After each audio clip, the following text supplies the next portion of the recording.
radioatividade, que é um dos temas que sempre cai no Enem e demais vestibulares. Mas antes de responder a questão, eu peço a você que deixe o like aqui no vídeo.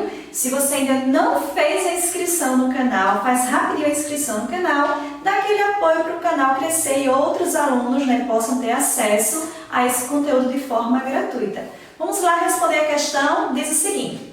Bem, galera, eu vou deixar também a questão aqui para vocês na caixa de descrição do vídeo, tá? Para que vocês possam depois acompanhar com mais calma. E ela diz o seguinte.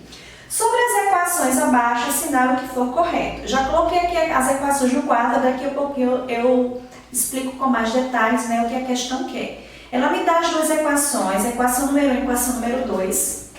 A equação número 1, ela apresenta urânio radioativo sendo bombardeado por um nêutron, e a equação 2 mostra o urânio radioativo liberando partícula alfa. Então, são duas reações bem distintas, mas o que elas têm em comum é o elemento radioativo urânio. A questão é uma questão de somatória, né? Tem 4 itens, 01, 02, 04 e 08, onde a gente vai analisar, né, quem é verdadeiro e quem é falso e corrigindo o que dá para ser corrigido. O que diz o item 01? O item 01 diz que o número atômico do elemento X na equação 1, então a gente vai analisar a equação 1, diz que o número atômico desse elemento X é 141. Bem, vamos trabalhar com a equação número 1. A equação número 1, ela nos dá aqui o urânio radioativo de número atômico 92 e número de massa 235. E mostra que esse urânio radioativo está sendo bombardeado por uma partícula neutra, pelo nêutron, que não tem carga zero, mas tem massa de 1 unidade. E uma das coisas que, independente de ser nessa equação ou qualquer outra equação, tem que haver a conservação da carga e a conservação da massa, né? Então, a gente vai observar o quê? Que antes da reação acontecer, a gente vai observar que a carga do urânio, que é 92, somada à carga do nêutron, que é 0, tem que, no processo reacional, essa carga tem que ser conservada. Ou seja, no fim do processo, a carga tem que ser igual ao somatório de 92 com 0. Então, por isso que eu coloquei aqui para vocês. Já que a questão quer saber o número atômico, então eu vou trabalhar exatamente com as cargas que representam o número atômico. Então, antes da seta reacional, eu tenho urânio e nêutron, a carga do urânio é 92, somado com a carga do nêutron, que é 0. Então, igual ao que vai ser, né, depois do processo reacional, igual a quanto? A carga do estrôncio é produzido estrôncio, 38, a espécie X, que é exatamente em cima dela, né, que é a questão em 01, que é o gabarito, a carga é Z, o número atômico é Z, e aqui eu tenho produção de 3 nêutrons, quer dizer que vai ser 3 vezes 0, 3 vezes 0. Respondendo essa equação de primeiro grau, o que é que a gente tem aqui? Então, a gente tem aqui 92 mais 0, 92, igual a 38 mais Z, 3 vezes 0 é 0, então não modifica aqui. O que a gente vai ter aqui é que o número atômico dessa espécie X vai ser 92 menos 38, número atômico igual a 54. Então, volta aqui para o item 01. O item 01 diz que o número atômico do elemento X é 141. A gente calculou, não foi 141, foi 54. Então, 01 é falso, não entra no gabarito. Item 02. A equação 2 representa o decaimento radioativo do urânio com emissão de partícula alfa. Vamos observar se a equação 2 tem urânio 235 e ele está sofrendo de decaimento emitindo uma partícula alfa. A equação 2 é essa daqui, ó, urânio, né, de massa 235, ele emite partícula alfa e transforma-se no tório. Então, na verdade, ele está sofrendo decaimento por emissão de partícula alfa, super verdadeiro. O fato de dizer emissão de partícula quer dizer que se está sendo emitida porque a partícula está no lado dos produtos depois da seta reacional. Número 2 também é verdadeiro, vai ser verdadeiro, né? Parte do gabarito, 01 foi falso. 04. O número de nêutrons do elemento X. Amores. Para a gente calcular o número de nêutrons do elemento X, a gente precisa saber a massa do elemento X, porque o número atômico, que é a carga, a gente já encontrou. A gente encontrou, quando eu fiz aqui, né, o cálculo inicial, encontramos que o número atômico do elemento X é 54. Para encontrar o número de nêutrons dele, eu preciso do seu número de massa. Então, eu vou fazer o mesmo procedimento usando as massas para a equação número 1. Então, eu coloquei aqui para vocês que o urânio na equação tem massa 235, está aqui. O nêutron tem massa de 1 unidade, está aqui. Aí a seta reacional representada pela igualdade vai ser igual a quanto? Vai ser igual a massa do estrôncio, que é 94, somado com a massa do elemento X, que é o que a questão quer, para encontrar o número de nêutrons. E aqui, como são 3 nêutrons, você multiplica 3 vezes 1, que é a massa de um nêutron, né? 3 vezes 1 vai ser 3. Respondendo essa equação aqui de primeiro grau, o que é que a gente tem?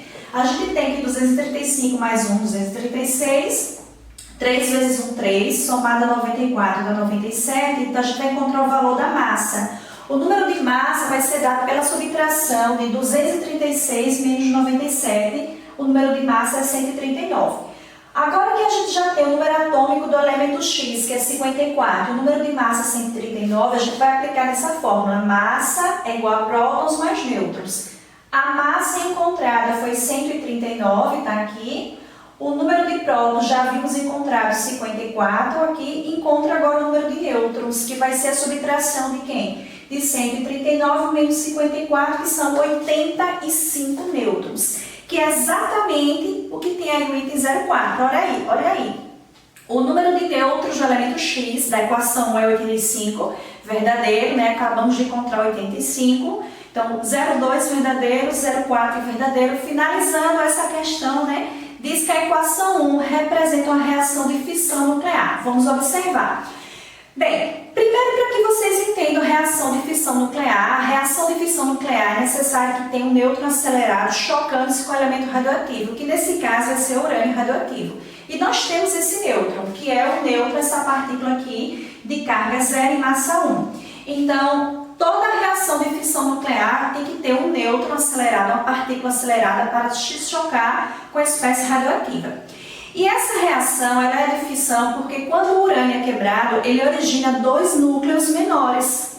Quem são eles? O estrôncio e esse daqui que a gente não conferiu ainda na tabela, mas se vocês quiserem conferir, vocês podem observar na tabela periódica que tem número atômico 54, então produz 2 núcleos. Produz um núcleo de estrôncio de número atômico 38 e produz a espécie X de número atômico 54. E produz ainda, além desses 2 núcleos, 3 nêutrons. Esses 3 novos nêutrons podem fazer com que a reação ela continue chocando. Esses nêutrons podem chocar outros átomos de urânio no meio reacional e dar continuidade à reação, sendo uma reação em cadeia.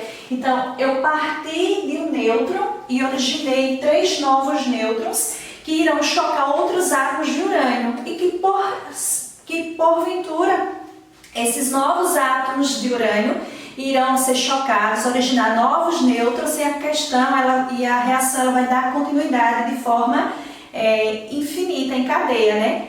O que é que acontece? A equação 1, então, representa uma reação de fissão nuclear. Sim, fissão é quebra de um núcleo, originando núcleos menores. Nós partimos de um núcleo de urânio, que tem uma massa e uma carga muito maior, e originamos 2 núcleos menores com liberação de nêutrons. E por fato de liberar nêutrons, a reação é em cadeia, que caracteriza todas as reações de fissão nuclear. Então, 08 também está verdadeira. Consequentemente, dos 4 itens analisados, né, 01, 02, 04 e 08, o somatório vai ser 14, porque as verdadeiras são 02, 04 e 08. Resumindo a nossa questão, a questão ela trabalhou com o conceito de reação de fissão nuclear, que é uma reação em cadeia. Neste caso, a reação que acontece nas usinas nucleares ou numa bomba atômica nuclear, em que há necessidade de um nêutron acelerado para chocar esse núcleo, que é um núcleo bem maior, e ao ser chocado há uma fissão, uma quebra do núcleo em núcleos menores, mais estáveis, e libera novos nêutrons para dar continuidade à reação. Outra coisa que a gente aplicou aqui, a gente viu também, né, uma das leis da emissão radiativa, que é a lei da emissão de partícula alfa, a primeira lei de Soddy, onde a emissão de partícula alfa aqui no decaimento do urânio, onde a gente pode ter também aqui a conservação da carga e da massa. A carga antes era 92, após a reação acontecer fica 2 mais 90, com a conservação da carga e conservação da massa. Então, de maneira geral, né, a questão ela trabalha com outros pontos bem específicos do assunto que é importante na construção do seu conhecimento. Galerinha, foi mais uma questão resolvida. Neste caso de radioatividade, não esquece de deixar o like aqui no vídeo, tá? Se você ainda não está inscrito no canal, faz rapidinho a inscrição no canal, né? Compartilha o vídeo com seus colegas, tá? Dá aquela forcinha para o canal crescer, para que você, né, esteja sempre recebendo os nossos vídeos e os seus amigos também tenham acesso a esse conteúdo gratuito para estudar, para o colégio, para os vestibulares e para o Enem. Beijos, até a próxima questão.